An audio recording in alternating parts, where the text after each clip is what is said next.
Okay. So that takes care of multiplicity. So then moving on, there's two problems that come up when you create ER diagrams, and they're called connection traps. They're connection traps because two entities that may appear to have a path between them may not be as well connected as the diagram implies that they are connected.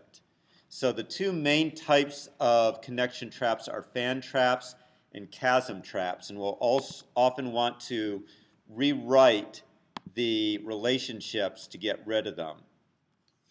So the fan trap occurs when the pathway is ambiguous. It suggests that there is a relationship between the entities, but it may turn out that when you go to retrieve an entity, and we'll show you in a moment, you can't get at it. A chasm trap occurs where a path seems to exist, but in fact, because one of the entities appearing in the relationship can have zero occurrences, there actually may be no edge there, and so the path is non-existent. So you kind of fall off the cliff into the chasm, hence chasm. So the example of a fan trap is you have two edges coming out of an entity going in opposite directions. Here we have a division that operates one or more branches, and it also, the division has some number of staff. Okay, so those are two relationships. And the problem with it is, let's say we want to, so these paths typically suggest that there is a way to get from one thing to another. So I should be able to say at which branch is SG37. So which branch? It looks like there is a path, right? But the problem is it's an undirected. When you look at it, you're saying there's a path because you're looking at it as though it's undirected. But if I put the arrows here to make it clear, now you might see that there really isn't a directed path, and that's the problem. So if you actually look at how this might be presented in a diagram, this is called a semantic net. Don't worry about the name. Just worry about the diagram. So you can see that D1 has a branch B3, and they're just calling this relationship R4. Don't worry about it. They're just, it's nodes that they have to put a node in there, and they have to name it, so they're naming it. But these R4, R5, R6 is meaningless. What is important is you can see division 1 is operating two branches, B3 and B7. And you know that SG37 is a member of division 1. But the problem is you don't know which branch SG37 is associated with, because there's no path there. The path goes this way, and the path went that way and that way. And so even though you can find out that SG37 belongs to division 1, B3 belongs to D1 and B7 belongs to D1, and you can't get from D1 to the right branch. So when you have this kind of problem, it's often a misunderstanding of the relationship. Okay? How do you think you might, well, there's the fix, sorry. I went the wrong way. I was trying to go the other way. So you can often restructure the relationship. So in this case, the problem was I had a transitive relationship from division to staff. So it's really division operates one or more branches, and then it's the branch which actually employs the staff. Okay? And the way I had it, I had the division has the staff. So what I was doing was I was representing this transitive relationship right here. Since a branch has staff and a division operates branches, transitively a division has staff. But by restructuring it like this, we naturally associate staff with a branch, not with a division. That's going to resolve the fan trap because now our directed path is a straight line. Okay? And we can find out both which branch the staff member belongs to. Once we have the branch, even if we can still answer the question here, which division does the staff member belong to? Because we can simply follow the path back to branch, and then once we have a branch number like say B003, B003 will say that it's in division 1, hence we have a path back to the division as well. So I would say fan traps come up often when you explicitly represent a transitive dependency. Okay, so often fan traps come up. Okay, so fan traps often arise when you explicitly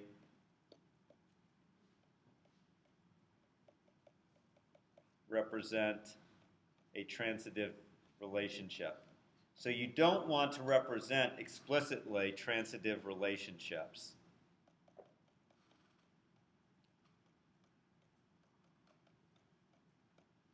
And if you see that happening, then it is probably something that you should restructure. And the way that the tip-off sometimes, you have A, B, it's not all, sometimes it's legitimate to have arrows like this, it often is, but if you have arrows coming out like this and they're both representing 1 to n relationships, you may want to check to make sure that that's really what you intend to do and that you're not trying to suggest that there is a path either from A to C or from C to A.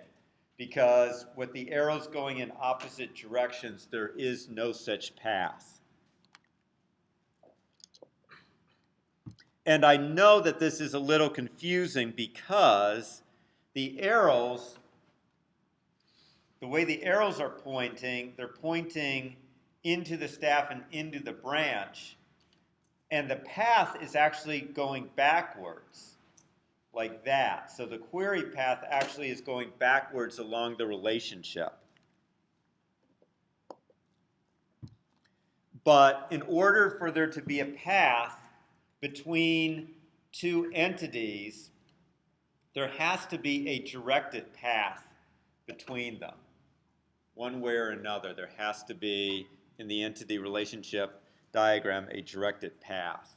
Without it, there's no way to get certain queries understood properly. Okay, any questions about that? Okay, the second one is a chasm trap, and it arises when you seemingly have a nice directed, see you have the edges here, so we don't have a fan trap. And we want to find out which branch a certain property for rent is associated with. And it looks like there should be no trouble getting it because we'll simply find the staff member that manages that property, and then once we have the staff member, we can get the staff member's branch. But the problem is that there's a 0 right there. This 0 is not a problem, but this 0 is a problem. Okay? Can anyone tell me why that 0 is a problem? Yes. 0 staff and Right, so it may be that no staff member is actually overseeing this property. No staff member is overseeing the property. For this particular property, this edge doesn't exist. And therefore, you can't get back to the branch. Okay, so this is what a semantic net might look like. In this case, PA14 doesn't have any staff managing it. Therefore, there's no way to determine which branch is managing that particular property. Okay? So the fix to that is to add an explicit relationship from branch to property. So not only does a staff member oversee a property for rent, but a branch offers a property for rent. And now we can say that every property must be managed by at least one branch. And that takes care of the chasm trap. So again, the chasm trap comes up when there is a zero in what I would call an intermediate entity. Here the intermediate entity is staff. Okay, the reason zero is not a problem here is it's just saying staff manages zero or more properties. Okay, if we're asking the question, which branch offers property PG37, we're saying we have that property. So we are guaranteeing in that case that the property exists. So this zero is not the problem. This zero is the problem. Okay? So here's our new net. And now PA14, even though it doesn't have a staff member, we know that it belongs to B007. So we might have property for rent would now have both a staff number and a branch number. So maybe this one would be null for PA14, and this one would be B007. For PG36, it would be SG37 and B003. Okay, and then we might have staff, and they have a staff ID and a branch as well.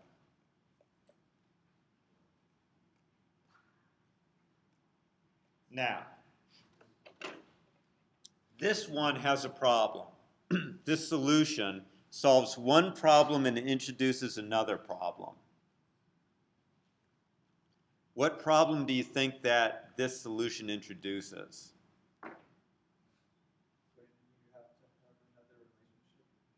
Second, I'm not sure who is.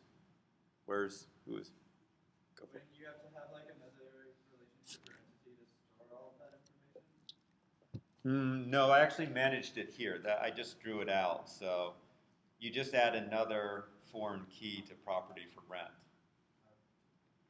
So you can do that. You don't have to add another relation, just another column.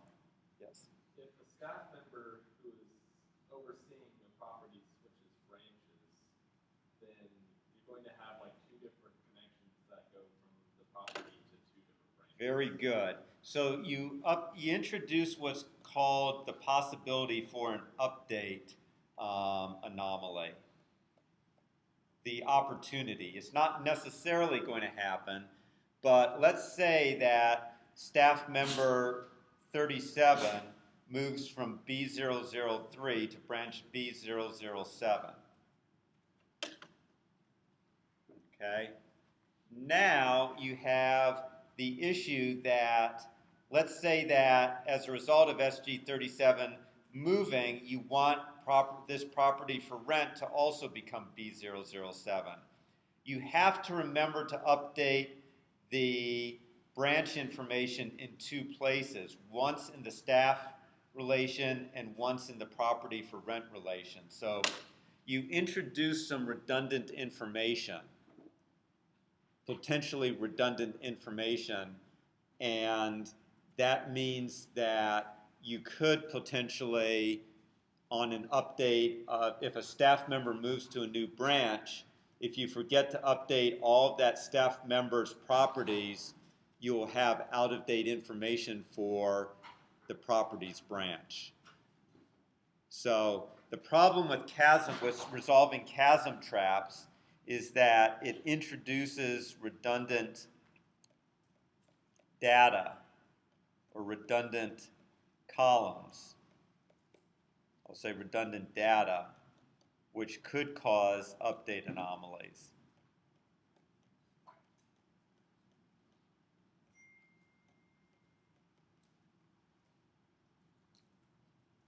Okay, this is the way you resolve it. There's no perfect solution for a chasm trap. Okay, you want to be able to answer the query, therefore you have to introduce this redundant data. Now, SQL will allow you to specify a constraint, a referential constraint, that says that branch is a foreign key both in the property for rent and the staff relation. So in SQL, it will allow you to say on update cascade. And when you change the staff member's branch ID, actually, just a moment. Yes, if you change, will that work? No, actually, that will not work. So even if you have the fact that this is a foreign key, changing the staff member's branch number will not cause a cascade down to the property for rent. It's only if you change the branch number in the branch relation that the cascade would work. So in fact, you really do have to handle it yourself. SQL will not do it for you. So you have to remember to do it yourself. Okay? So at any rate, this is a chasm trap. You fix it by explicitly adding a relationship where the path does exist. There's no zero on the path, but in doing so, you introduce redundant data. Okay? So questions about that? Okay. So moving on to today's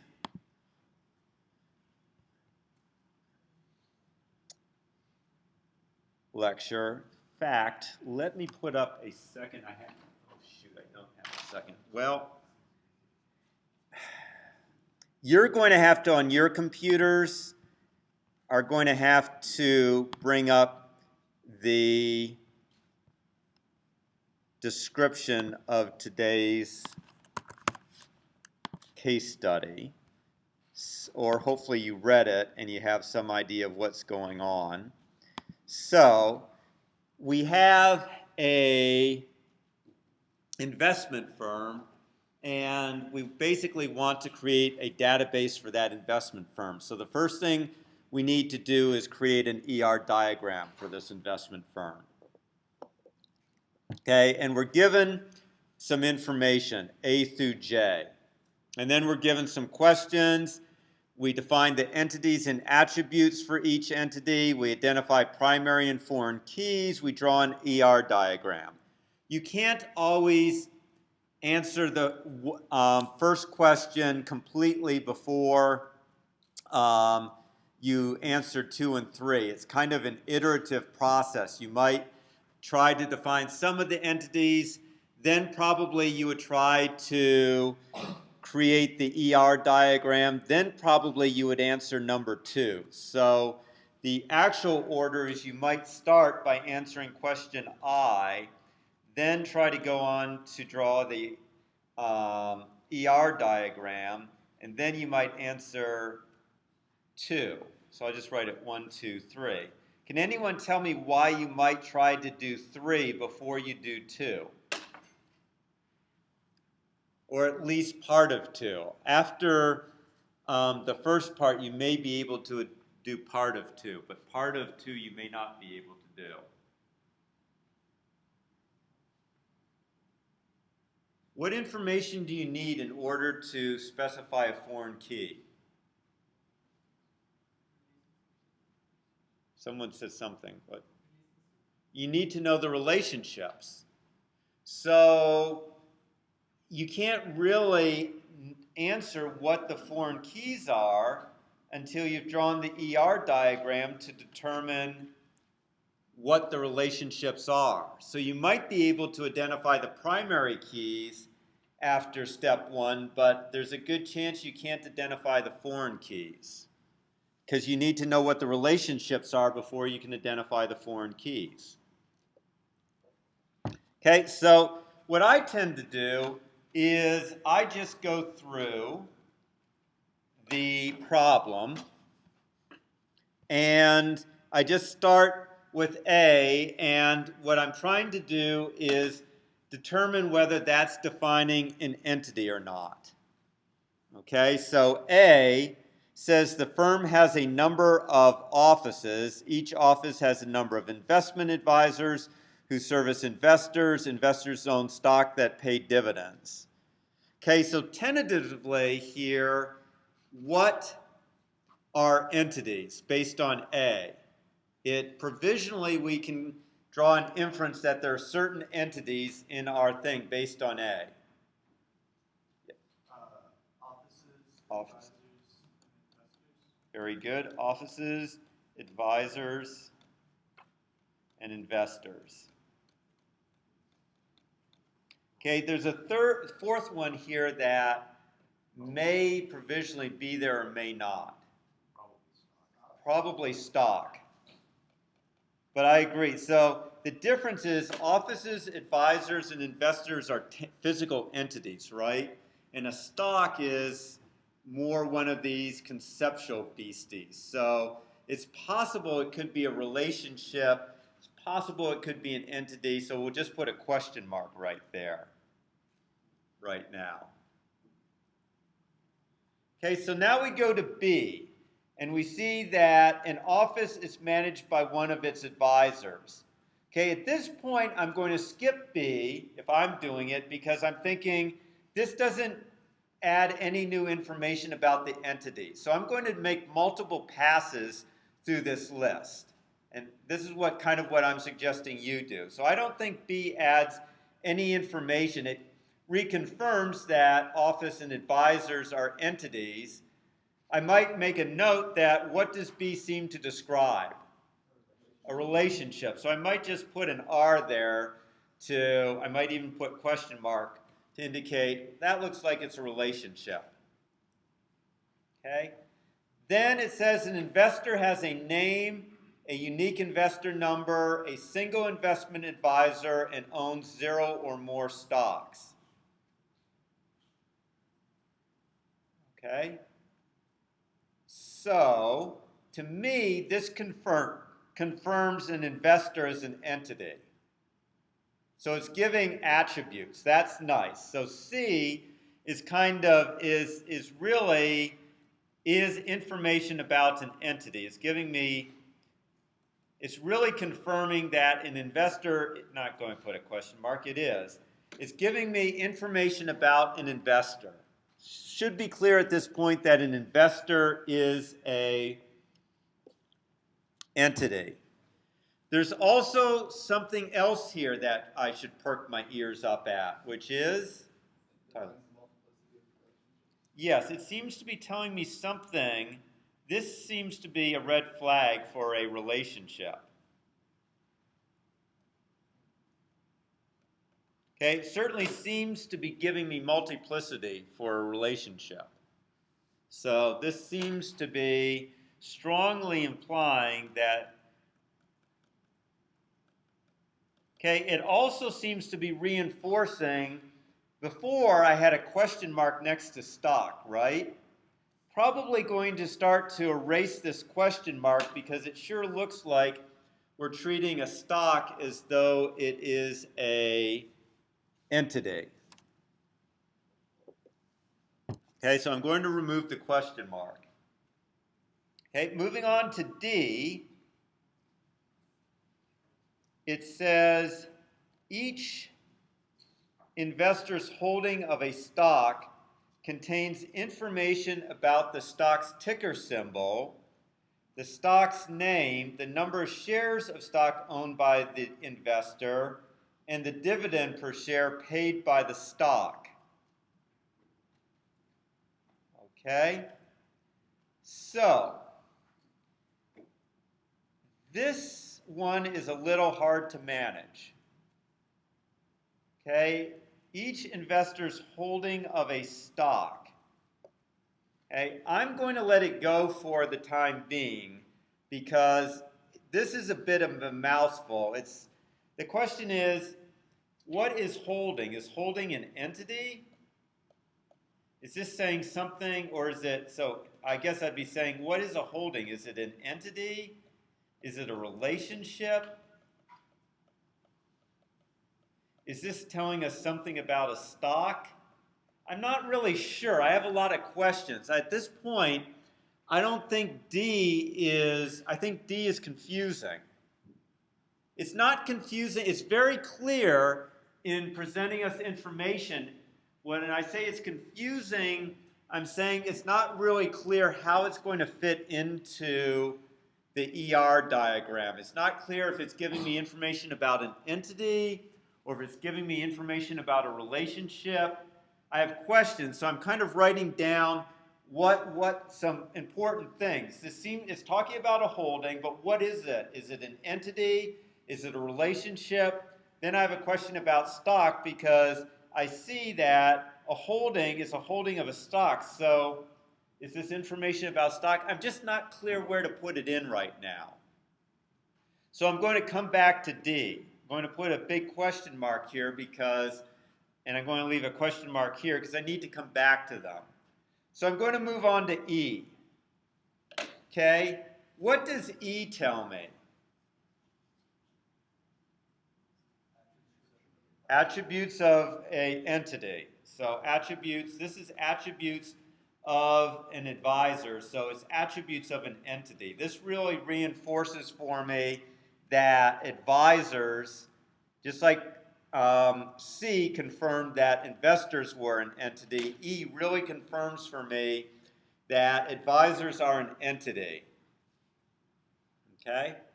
What else seems to possibly come out here at you? Has a name, that's an attribute, right? Advisor number, that seems to be an attribute.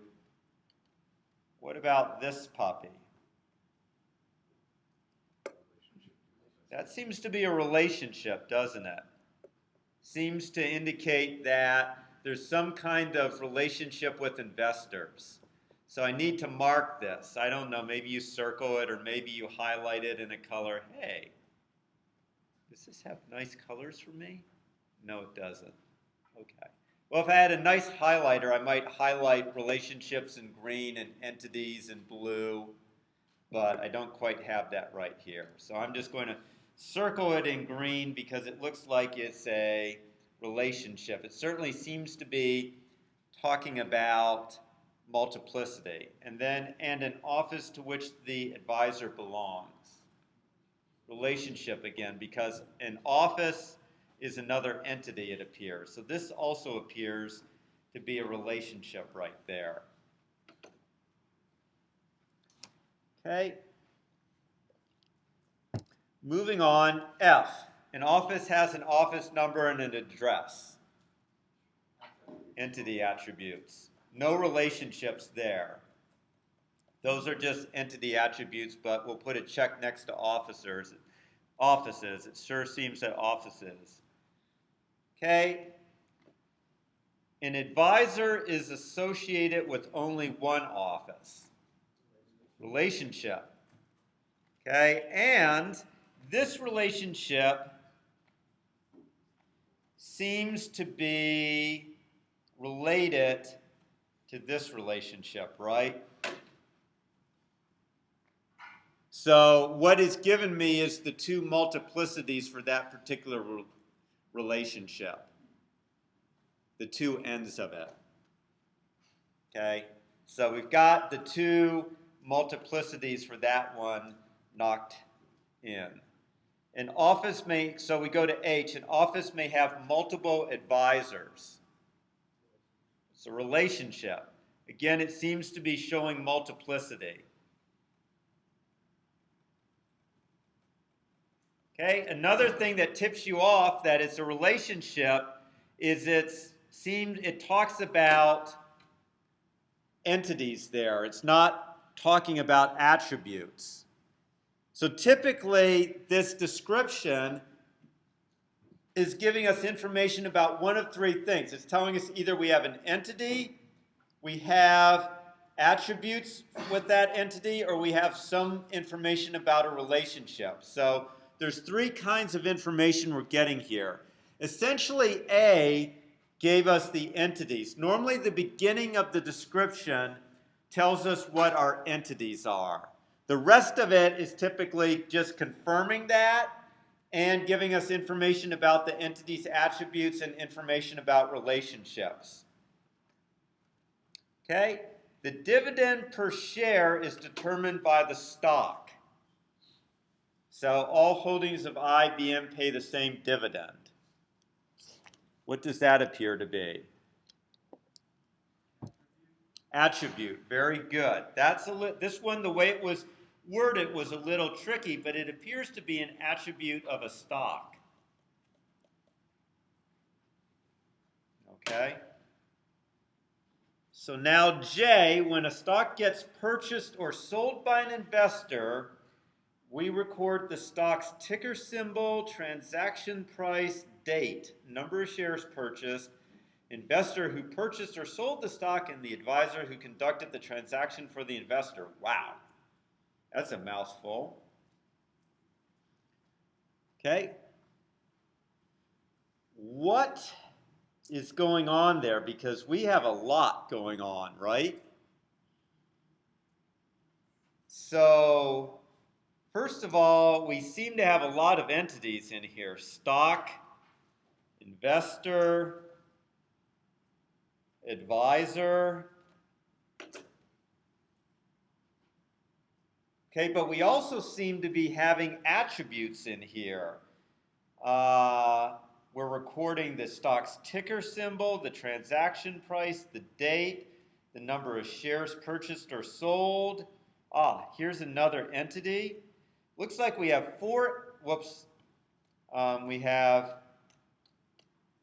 this is actually just kind of repetitious, but we have three entities and a bunch of attributes.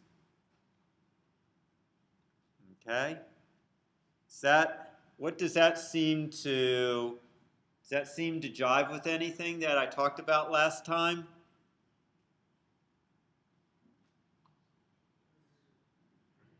This is confusing, isn't it? So, when you have something like this, you could certainly put it off to the future to try to think about it, but no matter how much you put it off, you're eventually going to have to come back to it. This is describing a multi-way relationship. It's a three-way relationship between a stock, an advisor, and an investor, and this is a relationship that has attributes associated with it.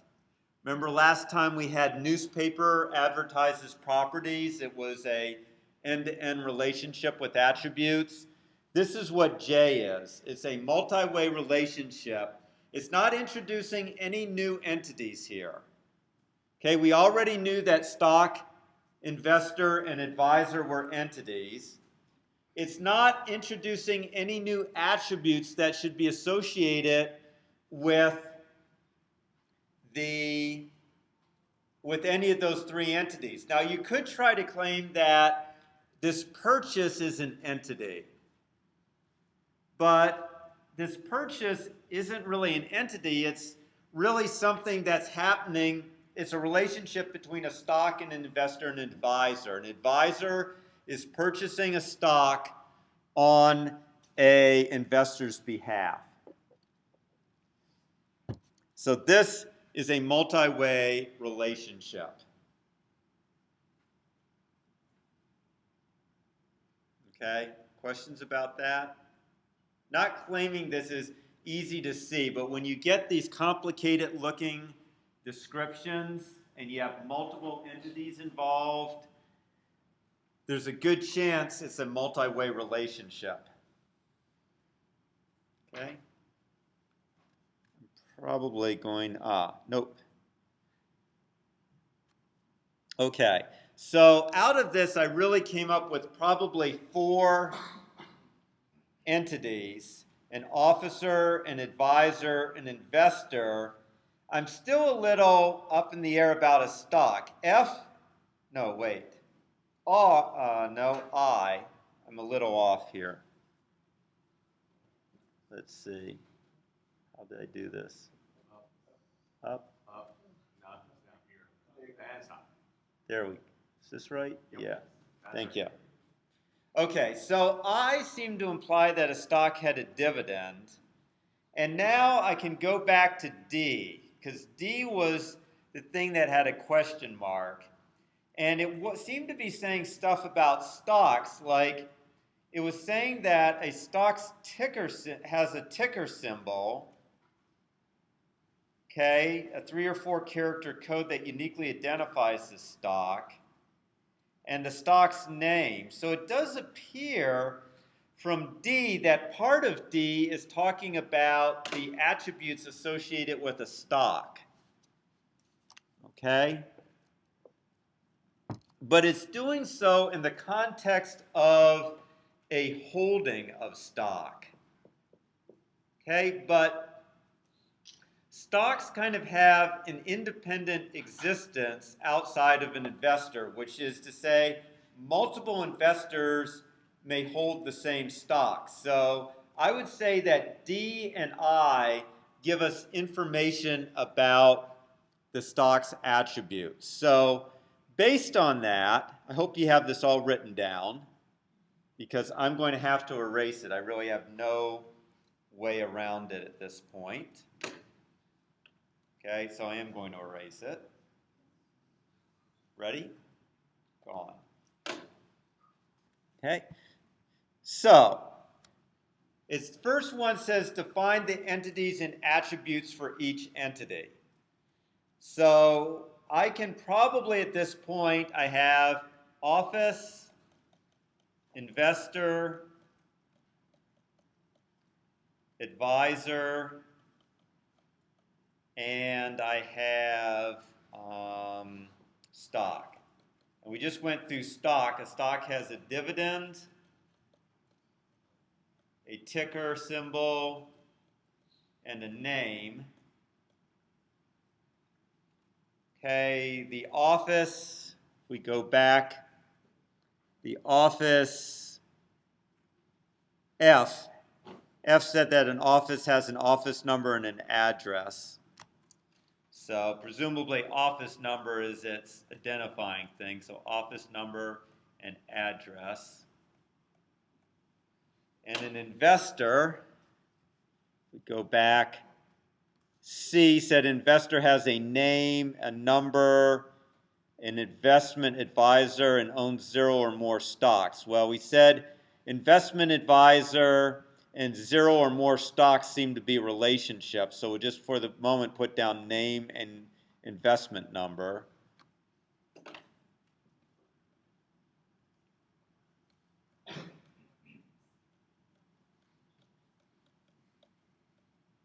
Okay, and an advisor,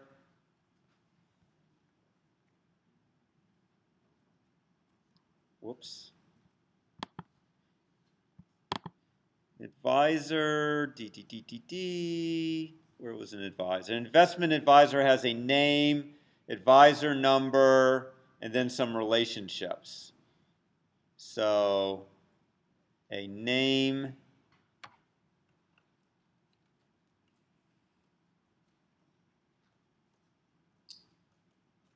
now, the relationships may lead to the addition of foreign keys, but I'm not going to add those yet. I'm going to wait till I get to the ER diagrams before I start trying to pencil in foreign keys. If you want, you could go ahead and put in foreign keys here. I mean, just from experience, I know that it said a office was managed by an advisor, so I certainly know that the office is going to probably have a manager here, which is an advisor number. So I wouldn't, if you want to go in at this point and you're doing the homework or a test and you want to fill in foreign keys, by all means. I certainly have enough experience that I know at this point exactly what my foreign keys are. But it may help to do your ER diagram first.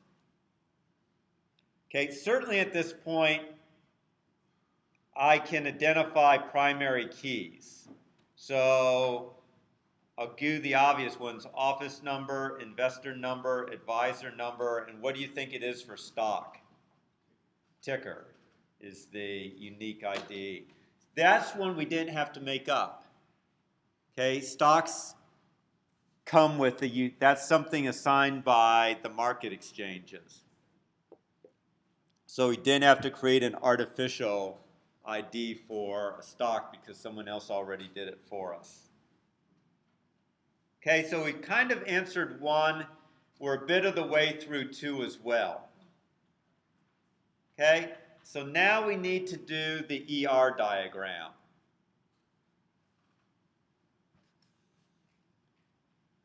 So we know that we have four entities for sure. We have an office, stock, advisor, and we have investor. Okay, and we still aren't exactly sure about holding. That D part is still, we're not really sure what to do with holding. The very fact that we still don't know for sure suggests it probably isn't an entity, but we have to do something with it. Okay, so if we go back, now it's going to get, this is where I wish I had two screens. I just don't.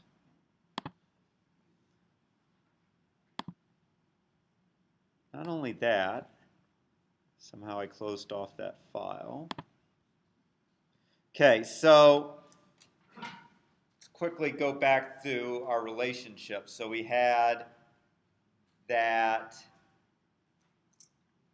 each investor has a single advisor. We have an office is managed by one of its advisors.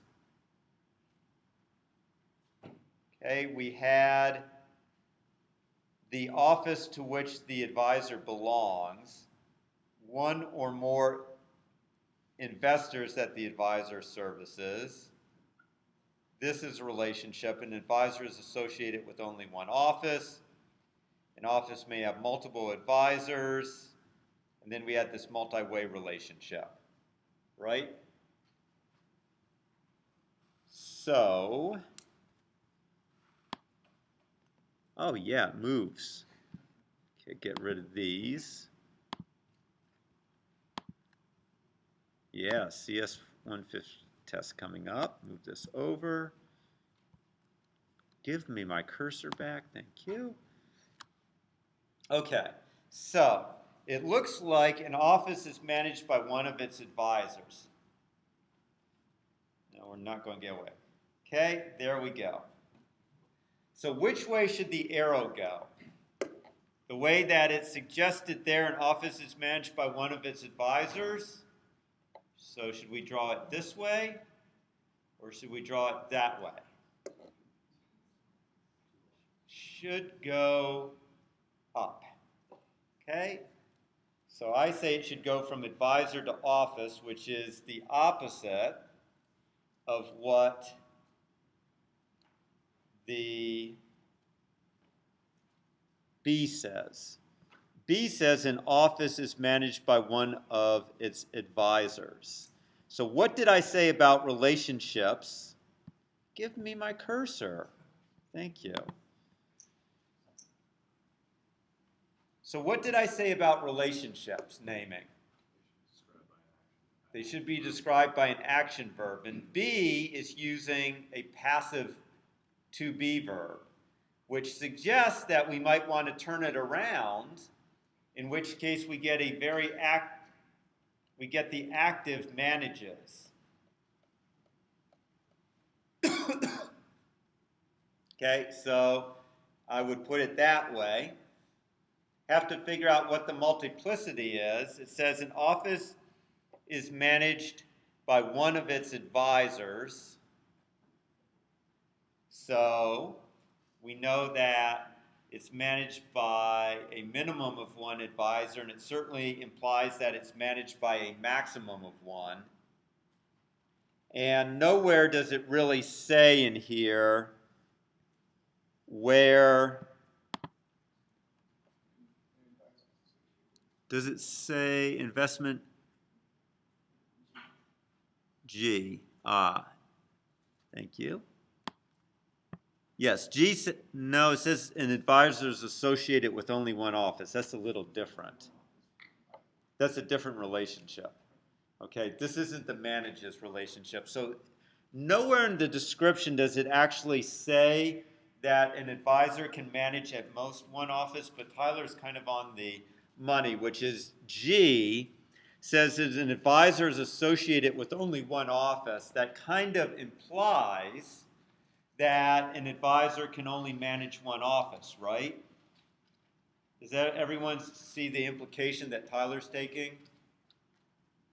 An advisor is only associated with one office, therefore we can infer that an advisor manages at most one office.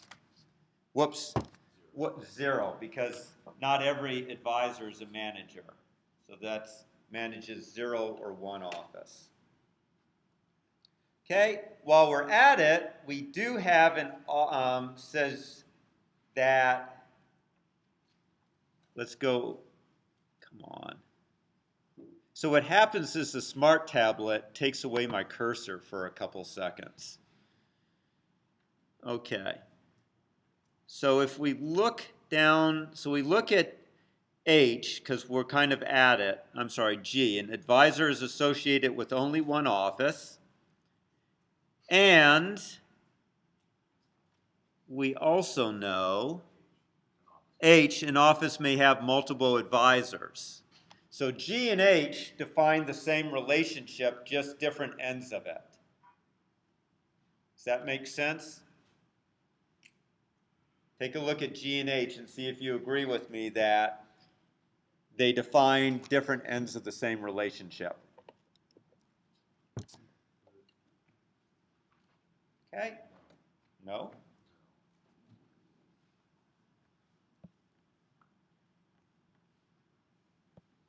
Okay, why not, Adam? Because that is a separate relationship. So tell me what you want me to draw. And office employs advisors. Okay, office employs advisors. And Good. one of those advisors manages said office. Okay, but that's actually not what G is trying to say. G is just trying to say that an advisor is associated with only one office, that an advisor can't be part of 2 offices. I see where you're coming from, but all G is trying to say here is that an advisor can only, whereas an office may have multiple advisors, G is just trying to say that an advisor can only be employed by one office. The word associated there is confusing. It can be employed by only one office. In the above it says office to which the advisor belongs is an attribute of the advisor. Right, so actually E is implying the same thing. So E is saying an office to which the advisor belongs. So E is certainly implying a relationship between an office and an advisor, and then G is saying what its multiplicity is. So it's a separate relationship from the manager's relationship. It's separate from the manages, yes. So, yes. It's not saying anything. The only thing that says anything about manage is B. And I'll agree, it may not be the clearest, but what E, G, and H are all trying to get at is the number of advisors employed by an office. And the other way around is how many offices can employ a single advisor. So G is saying that an advisor is employed by exactly one office, but an office can employ one or more advisors. Okay. So E, G, and H are just getting at the employment relation.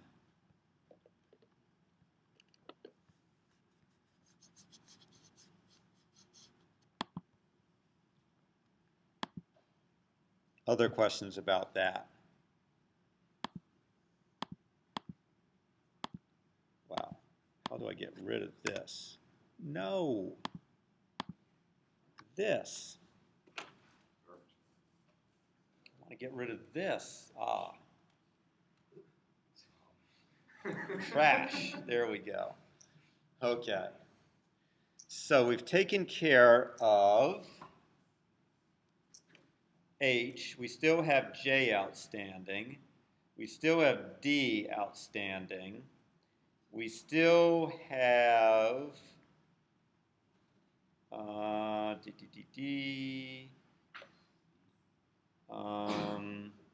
E, one or more investors that the advisor services.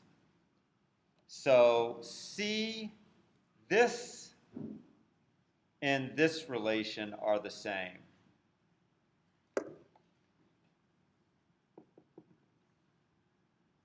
Okay, so an investor has a single investment advisor, whereas an advisor may have one or more investors.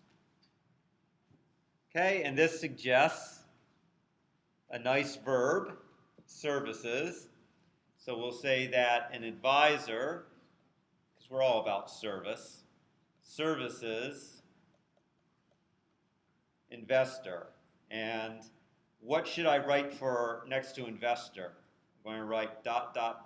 What should be the two numbers?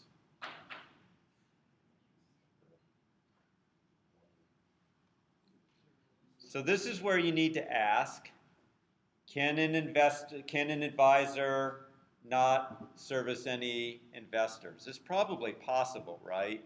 Either they're in training or they're a manager, so it's probably 0 is the participation rate. And then what seems to be the cardinality? Services, just one? Many. If they're only servicing one, I think I'm going to fire them. Unless that is a whale like Buffett. Adam, I have the same issue when I started. For a couple of years, this played mind games with me. So don't be, if this is playing mind games with you, it played mind games with me for a couple years too. So an investor services 0 or more investors. With an investor, if you have a investor, how many advisors can you have for that investor? 1. So it's 1, 1. That's what B is saying. When it says that, I'm sorry, C. When it says C, an investor has a single investment advisor. This right here is coming from, whoops. This one's coming from C. That one's coming from E.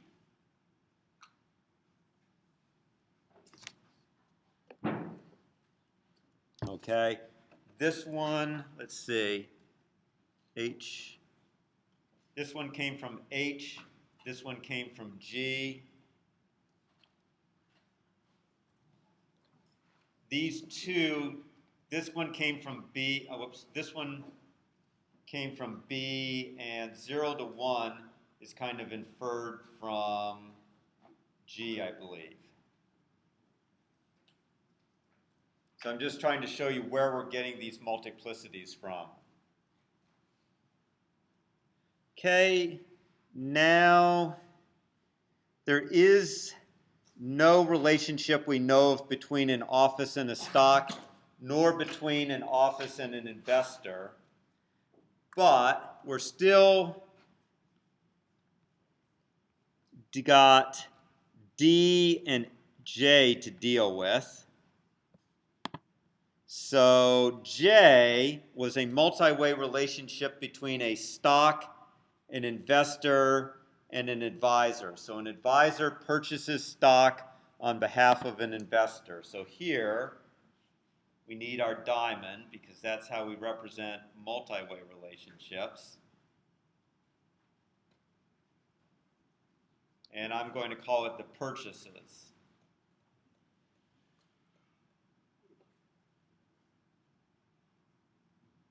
And when you draw your ER diagrams, you need to be careful that now it's getting confusing because this really is over here.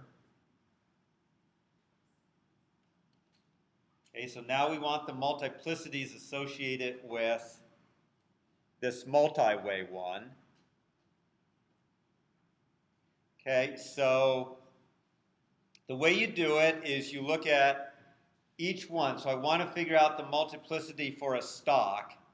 So I have to think if I have one advisor and one investor, how many stocks may that advisor have purchased on behalf of that investor? Pardon? One or more, although if I'm conservative, it might be 0 or more. I just may want bonds. I see what you're. Well, then that's not this relationship. I guess it could be if I have bonds as a second thing, then yeah. So you just have to know whether it's actually, I will say in this case it really is for starters 0 or more, because when the client first joins you, there's certainly going to be a period of time where you haven't yet purchased anything for them. But all I would say is this one, either the description should make clear or you should ask a question. Okay? I would say here it's probably 0 or more. But it's fine either way. Okay, now we have to pick up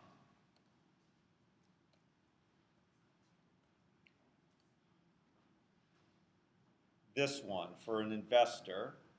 So we're going to assume we have one stock and one advisor. And the question is, if we have one stock and one advisor, so like IBM and Brad, then how many investors may Brad have purchased IBM for?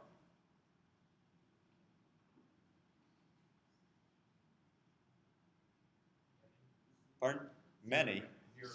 0 to many. Certainly, this one it should be pretty clear it can be 0. Right?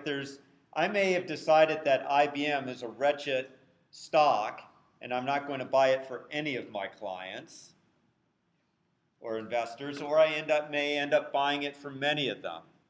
Okay, so I think most of us could agree here that 0 is a reasonable participation rate, and I may have bought it for many of my investors. Okay, so you see how I'm doing this? So now we'll do the last one. You, for a moment, think about it. Try to figure out what should be the participation rate or the multiplicity for an advisor.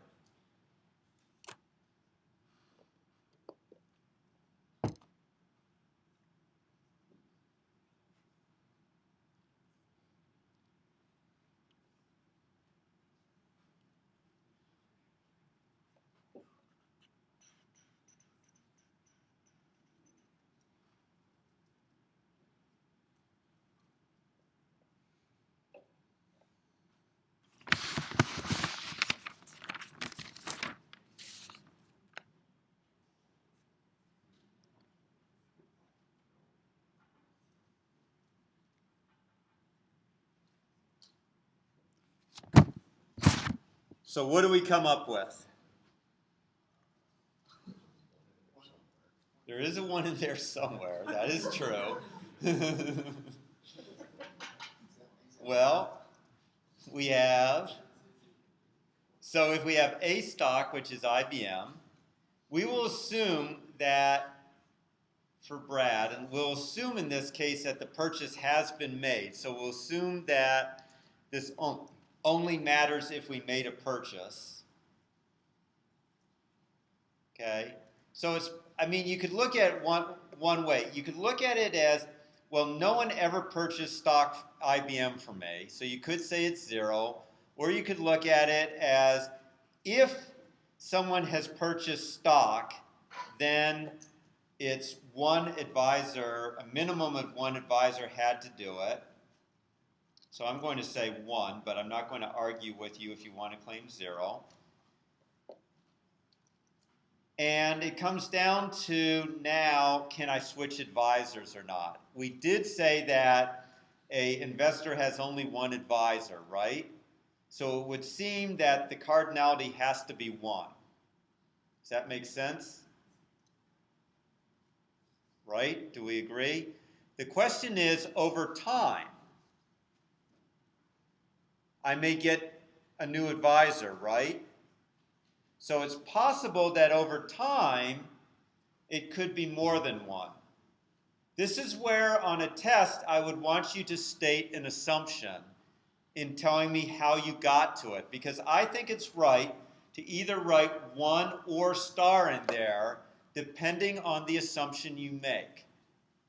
Okay? So this is where I don't feel that the write-up made it clear, one way or the other, nor do I think that common sense makes it clear, one way or the other. I think you need to state an assumption. I put a 1 there because I'm assuming the investor is, quote, married to an advisor. But realistically, it's probably 1 to many simply because, I mean, I've definitely, at my brokerage firm, had more than 1 advisor over time, so could easily be 1 to many. Oh, you're right. Thank you. Actually, that's a great point. See, I went wrong. That was a very good point. This is just a second. No, it's not. It's not at one point in time. That would also force, so you could have an advisor purchases 0 or more stocks, purchases IBM for 0 more investors. If you did your limitation, it would also be 1-1. So you can't quite do it like that. This is more you have to think about the number of these purchase records that may occur in the database. Okay? Remember, multiplicity is about the number of times something may occur in the database. So there may be multiple purchases of IBM by Brad in the database. Yes. Right, so you can't focus on just that 1. Okay, hold up just 1 second. I will reveal the relationship. Holding is a relationship. It's a relationship between an investor and a stock. Okay? I will go into detail on that on Thursday, but it is in fact the tip-off here in D. Let me just say what the tip-off was.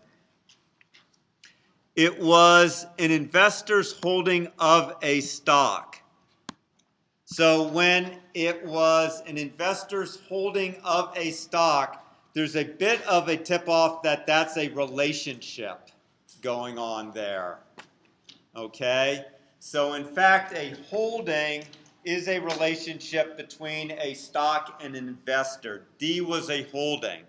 I'll just give you a hint. Anytime it's a super complicated description like D and I, it's probably a relationship of some kind. And you're going to have to puzzle out what kind of relationship it is. That one is a two-way holding, investors hold stocks. Okay, I'll finish it up with multiplicities on Thursday, and also on Thursday we start into normalization.